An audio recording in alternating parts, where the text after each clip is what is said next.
അച്ഛനെ അറിയാലോ നമുക്ക് ഇഷ്ടമുള്ളത് കോൺ ഐസ്ക്രീം ആണ്. നോക്ക എന്താ വാങ്ങുന്നേന്ന്.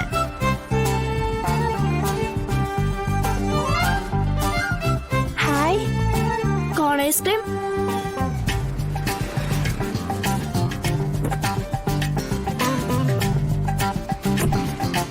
പിടിച്ചോ. ഹായ്. വയറ് നിറച്ച് വാങ്ങിച്ചാലോന്ന് പറഞ്ഞിട്ട് ഇപ്പത് പിടി. ബാക്കി നമുക്ക് ബീച്ചിൽ പോകുമ്പോ കഴിച്ചാ പോരെ. അപ്പ ഇന്ന് ബീച്ചിലും പോകുന്നുണ്ടോ? പിന്നല്ലാതെ. എന്നാ പിന്നെ അപ്പ കഴിച്ചാ മതിയല്ലേ സത്യ? അതെ അതെ, അങ്ങനെ മതി. ആ എന്നാ പിന്നെ കഴിപ്പൊക്കെ ഇനി ജീപ്പിലിരുന്നു മതി കേട്ടാ. പിന്നെ അതെ ദേഹത്തൊന്നും ആക്കല്ലേ, ക്ലാസ്സിൽ പോണ്ടതാ.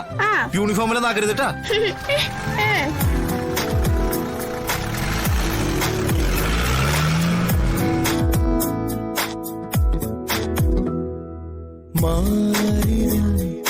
കൂടെ നിർത്തും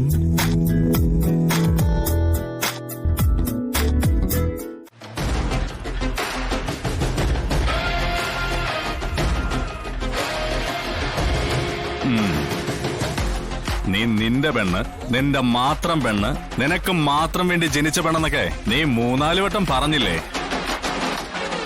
ആ നിന്റെ പെണ്ണിപ്പ കിടക്കുന്നത് എന്റെ നെഞ്ചിലാടാ.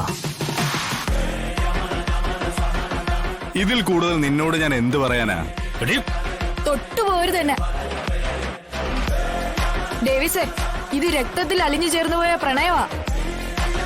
ഇതിന്ന് എന്നെ വലിച്ചു പറിച്ചെടുത്തേ മിന്നു കെട്ടാനാ നിന്റെ ഉദ്ദേശമെങ്കിൽ അതൊരിക്കലും ജീവനോടെയുള്ള ഡെയ്സി ആയിരിക്കില്ല, വെറും ഡമ്മി.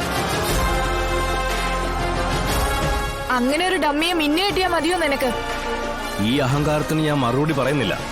നിന്നെ വളർത്തി വലുതാക്കിയവരുണ്ടല്ലോ, അവര് പറയണം ഇതിനുള്ള മറുപടി എന്റെ അടുത്ത്. ഇല്ലെങ്കിൽ ഈ ഡേവിസ് പറയിക്കും. അയ്യോ അല്ല, പോവാണോ? എന്തായാലും നീ ഇതുവരെ വന്നതല്ലേ, ഇതുകൂടെ അങ്ങ് കേട്ടിട്ട് പോ. ഒരാഴ്ചക്കുള്ളിൽ എന്റെ ഇവളുടെയും കല്യാണം. കുറെ അനാഥർക്കും പട്ടിണി പാവങ്ങൾക്കും സദ്യയൊക്കെ കൊടുക്കുന്നുണ്ട്. വന്ന ഒരു പിടി വറ്റ് കഴിക്കാം. ഞങ്ങൾ ഒന്നായതിന്റെ സന്തോഷ ചോറ്. അതാദ്യം തിന്നേണ്ടതും നീ തന്നെയാ. ഇവളെ മിന്നുകെട്ടി കൂടെ പൊറുപ്പിക്കുന്നുള്ളതേ നിന്റെ ഒരിക്കലും നടക്കാത്ത സ്വപ്നമായി അവശേഷിക്കും. ഈ വാക്കുകൾ ഓർമ്മയിൽ സൂക്ഷിച്ചു വെച്ചോ നീ. ഭാവിയിൽ നിനക്കിത് ഉപകരിക്കും. ഞങ്ങളുടെ സ്വപ്നമാണ് ഞങ്ങളുടെ ജീവിതം. അതിനൊരു കരടായിട്ട് നീ വന്ന ആ കരട് ഞാൻ അങ്ങ് മാലയിട്ട് ഭിത്തിയെ തൂക്കും. ഈ പറഞ്ഞത് നീ ഒന്ന് ഓർത്തു വെച്ചോ, ഭാവിയിൽ നിനക്കത് ഉപകരിക്കും.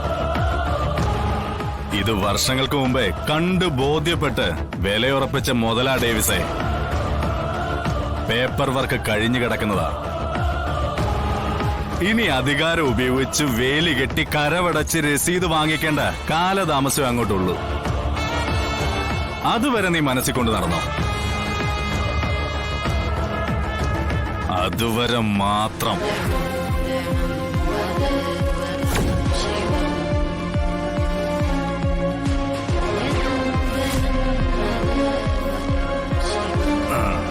അപ്പൊ വരട്ടെടാ ഡേവിസേ. പക്ഷെ മരിക്കാതിരിക്കണം, പറ്റോ? വിഷ്ണു, ഇത് തമാശയല്ല. ചില കാര്യങ്ങളൊക്കെ നമ്മൾ വിശ്വസിച്ചേ പറ്റൂ. സാക്ഷാൽ ഭഗവാന് പോലും കഷ്ടകാലം വരുന്ന സമയമുണ്ട്. എന്ത് വേണമെങ്കിൽ ചെയ്യാന്നേ.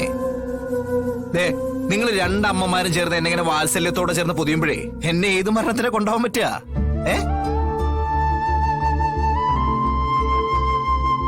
ആ എന്റെ ആയുസിന് വേണ്ടിയല്ലേ.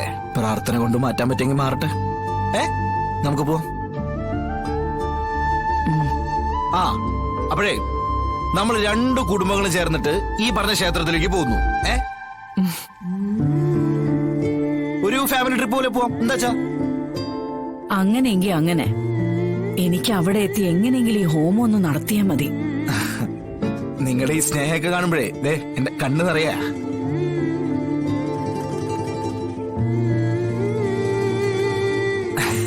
എന്റെ ദൈവമേ, ഇത്രയൊക്കെ സ്നേഹം അനുഭവിക്കാൻ ഞാൻ എന്ത് പുണ്യ കഴിഞ്ഞ ജന്മത്തിൽ ചെയ്തെന്ന് ഓർത്തു പോവാ. എടാ, കഴിഞ്ഞ ജന്മത്തിലും ഞങ്ങളൊക്കെ നിന്റെ അമ്മമാര് തന്നെ ആയിരുന്നിരിക്കും. അത് ശരി. അപ്പൊ പറഞ്ഞു വന്നപ്പം ഈ അച്ഛൻ ഒരു സ്ഥാനവും ഇല്ല. ഓ, മൊത്തം ഉത്തരവാദിത്വം അമ്മമാരെ ഏറ്റെടുത്തല്ലോ. ശരി, ഒഴിവാക്കുന്നില്ല. തൃപ്പങ്ങോട്ട് ക്ഷേത്രത്തിൽ പോകുന്നതിന്റെ മുഴുവൻ ഉത്തരവാദിത്വവും അച്ഛനങ്ങ് ഏറ്റെടുത്തോ. ഓ, ഇപ്പോ ഒന്നിലും ഇടപെടുത്തുന്നില്ല എന്നുള്ള പരാതി അങ്ങ് തീർന്നില്ലേ? എന്നെ പറഞ്ഞോ? എന്നാ നമുക്ക് പോണ്ടേ? എല്ലാരും സൗകര്യം നോക്കണല്ലോ.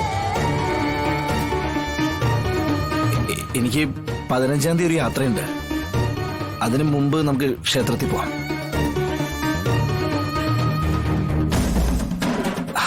ആ യാത്ര മാറ്റിവെക്കാൻ പറ്റില്ല, അതുകൊണ്ടാ.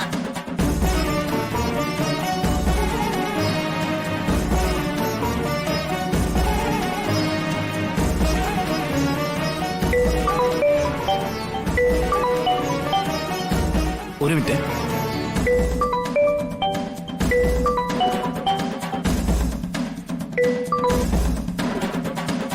എന്താ രശ്മി?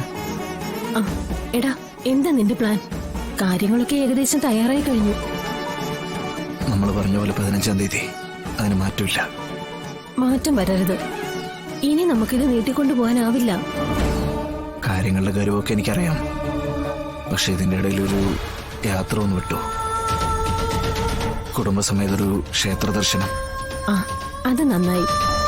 വന്നപ്പോ എല്ലാം കൂടെ ഒന്നിച്ചു വന്നില്ലേ? ചിലപ്പോ എല്ലാം നല്ല രീതിയിൽ അവസാനിക്കാൻ വേണ്ടിയായിരിക്കും. അതെ, എന്തിനും ഇതിനൊരു അവസാനം ഉണ്ടാവണല്ലോ.